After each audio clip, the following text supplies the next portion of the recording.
Dear students, welcome you once again to my online class. দেখো, আজ আমরা একটা গুরুত্বপূর্ণ বিষয় নিয়ে আলোচনা করতে চলেছি এবং আজকের এই ক্লাসটি হলো দ্বাদশ শ্রেণীর ক্লাস, দ্বাদশ শ্রেণীর রাষ্ট্রবিজ্ঞানের ক্লাস। আজ আমরা রাষ্ট্রবিজ্ঞানের একটি বিশেষ প্রশ্ন নিয়ে এখানে আলোচনা করব এবং সেটি হলো ভারতীয় রাষ্ট্রপতির পদমর্যাদা। দেখো, ভারতবর্ষ হলো সংসদীয় গণতন্ত্রের দেশ এবং এই সংসদীয় গণতান্ত্রিক ব্যবস্থায় দু ধরনের শাসকের অস্তিত্ব আছে। ভারতবর্ষে যেহেতু সংসদীয় গণতন্ত্রকে কার্যকর করা হয়েছে, সেহেতু এখানে দু ধরনের শাসকের অস্তিত্ব আছে। একদিকে হলেন প্রকৃত শাসক এবং অন্যদিকে হলেন নিয়মতান্ত্রিক শাসক।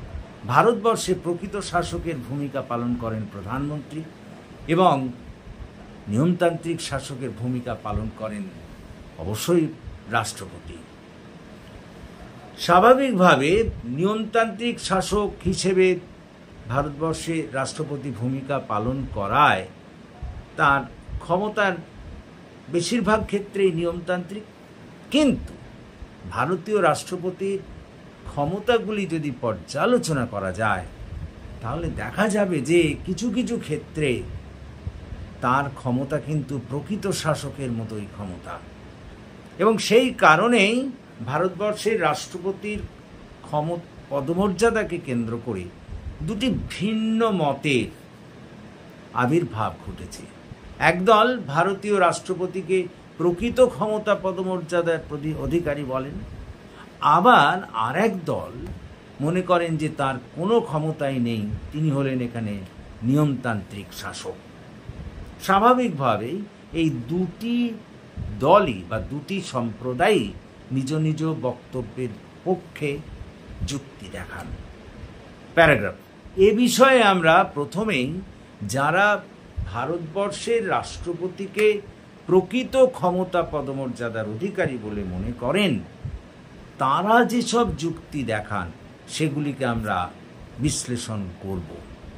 দেখো, যারা ভারতবর্ষের রাষ্ট্রপতিকে প্রকৃত ক্ষমতা পদমর্যাদার অধিকারী বলে মনে করেন তারা যেসব যুক্তি দেখান সেগুলোকে কয়েকটা ভাগে ভাগ করে আলোচনা করা যায়। প্রথমত যারা ভারতবর্ষের রাষ্ট্রপতিকে প্রকৃত ক্ষমতা পদমর্যাদার অধিকারী বলে মনে করেন তারা বলেন যে আমাদের দেশে ব্রিটিশ সংসদীয় ব্যবস্থার মতো সংসদীয় ব্যবস্থা বিরাজমান। ব্রিটেনেও দু ধরনের শাসক আছে, প্রকৃত শাসক প্রধানমন্ত্রী, নিয়মতান্ত্রিক শাসক রাজা বা রানী। ব্রিটেনে নিয়মতান্ত্রিক শাসক রাজা বা রানীর স্বাক্ষরের পাশে কোনো মন্ত্রীর প্রতি স্বাক্ষর না থাকলে তার স্বাক্ষরের কোনো মূল্য থাকে না, কিন্তু ভারতবর্ষের রাষ্ট্রপতির স্বাক্ষরের পাশে কোনো মন্ত্রীর প্রতি স্বাক্ষর প্রয়োজন হয় না, যেটা প্রমাণ করে ভারতীয় রাষ্ট্রপতি যথেষ্ট ক্ষমতা পদমর্যাদার অধিকারী। তাকে একেবারে নিয়মতান্ত্রিক শাসক বলা যায় না।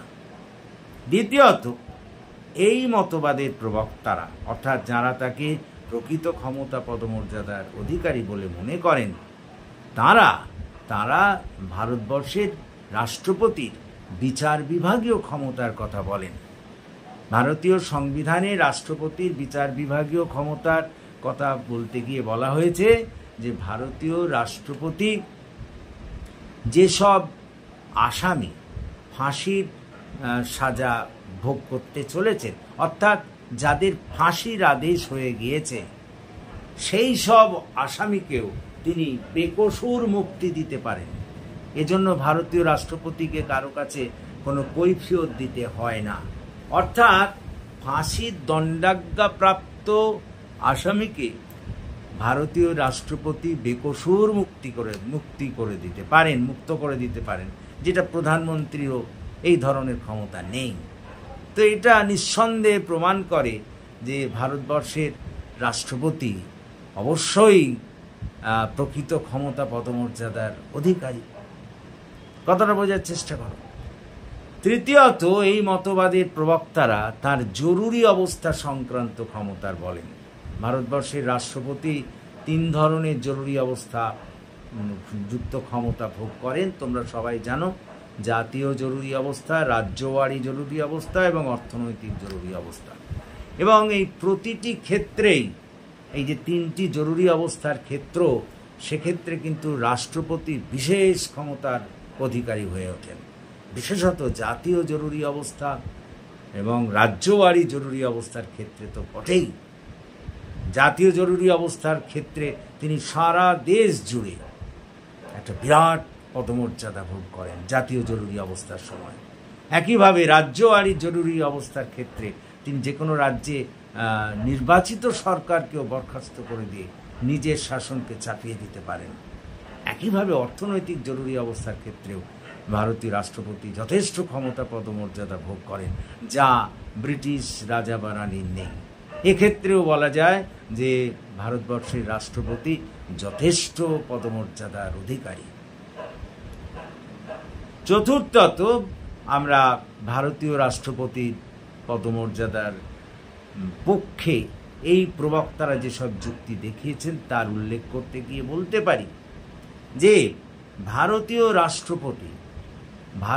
রাষ্ট্রপতিকে বলা হয়েছে ভারতবর্ষের সংবিধানের 74 এবং 75 নম্বর ধারায় বলা হয়েছে যে ভারতীয় কেন্দ্রীয় মন্ত্রিসভা যতক্ষণ তার সন্তুষ্টি বিধান করতে পারবে ততক্ষণই কিন্তু তারা ক্ষমতায় থাকতে পারবে। তো সাংবিধানিক এই ধারা থেকেই বোঝা যায় যে কেন্দ্রীয় মন্ত্রিসভার স্থায়িত্ব নির্ভর করছে ভারতীয় রাষ্ট্রপতির উপরে, তার সন্তোষ বিধানের উপরে। এই কারণে অনেকে তাকে প্রকৃত ক্ষমতা পদমর্যাদার অধিকারী বলে মনে করেন। পঞ্চমত, কোনো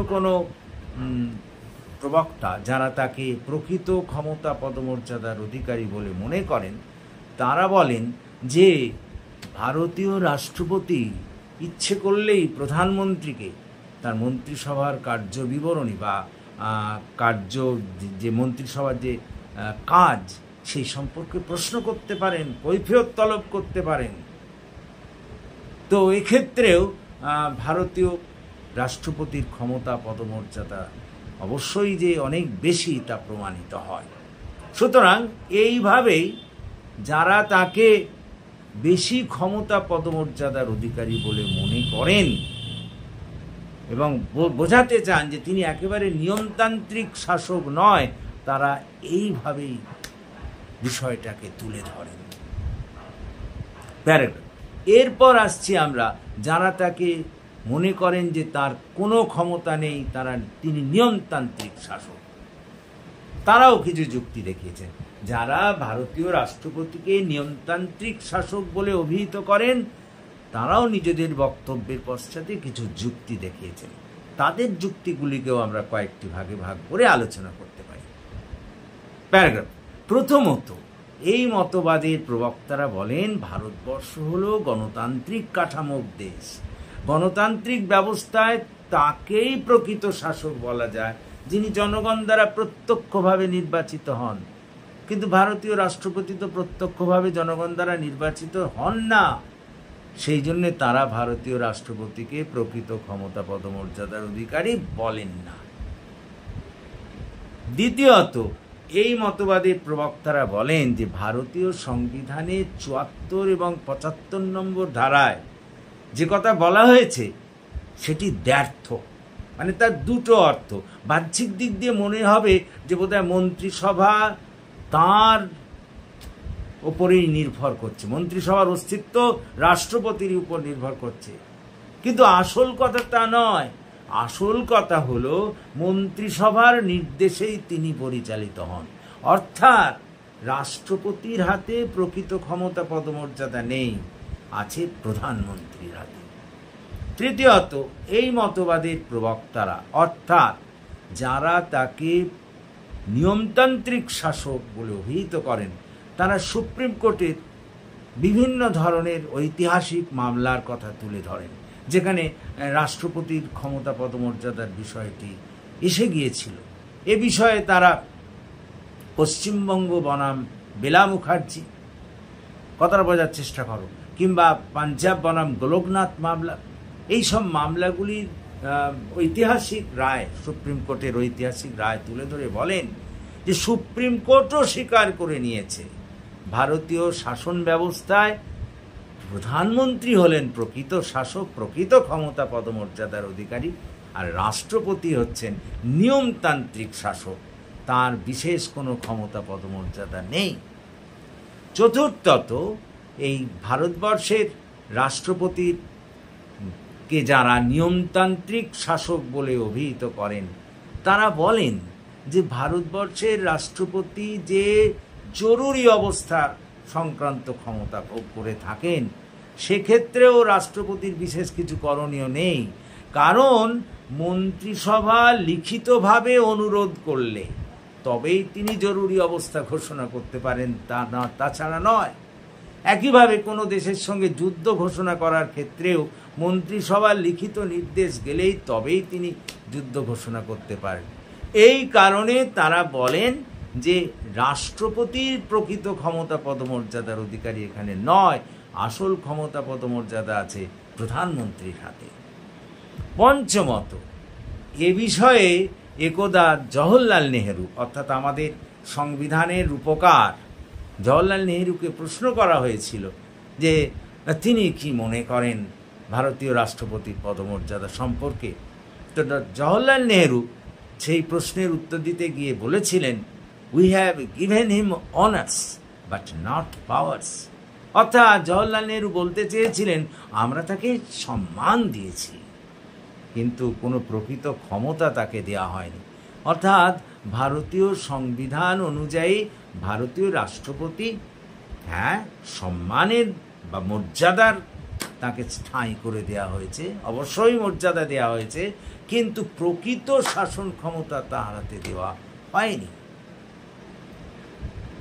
স্বাভাবিকভাবে আমরা এই আলোচনার পরিপ্রেক্ষিতে দেখতে পাই যে যে এই বিষয়টি, অর্থাৎ ভারতীয় রাষ্ট্রপতির পদমর্যাদাকে কেন্দ্র করে বিতর্ক আছে, অবশ্যই বিতর্ক আছে। যেহেতু ভারতীয় সংবিধানে বলা হয়েছে যে তিনি জাতির জনক, ভারতবর্ষের কোনো ভারতবর্ষের কোনো বিচারালয় বা আদালত তার বিচার করতে পারে না। এটা দেখে বাহ্যিক দিক দিয়ে মনে হতে পারে যে তিনি প্রকৃত ক্ষমতা পদমর্যাদার অধিকারী, কিন্তু আমরা এই বিশ্লেষণাত্মক আলোচনা থেকে সহজেই বুঝতে পারি যে আপাত দৃষ্টিতে তাকে বিরাট ক্ষমতা পদমর্যাদার অধিকারী বলে মনে হলেও প্রকৃতপক্ষে আমাদের মতো সংসদীয় ব্যবস্থার দেশে ভারতীয় রাষ্ট্রপতি একজন নিয়মতান্ত্রিক শাসক ছাড়া আর কিছু নয়। হ্যাঁ, কিছু কিছু ক্ষেত্রে তিনি হয়তো তার বিশেষ কিছু ক্ষমতা জাহির করতে পারেন, বিশেষ কিছু প্রতিবন্ধকতা প্রধানমন্ত্রীর পথে স্থাপন করতে পারেন, কিন্তু আসল ক্ষমতা বা প্রকৃত ক্ষমতা আমাদের দেশে প্রধানমন্ত্রীর হাতেই আছে।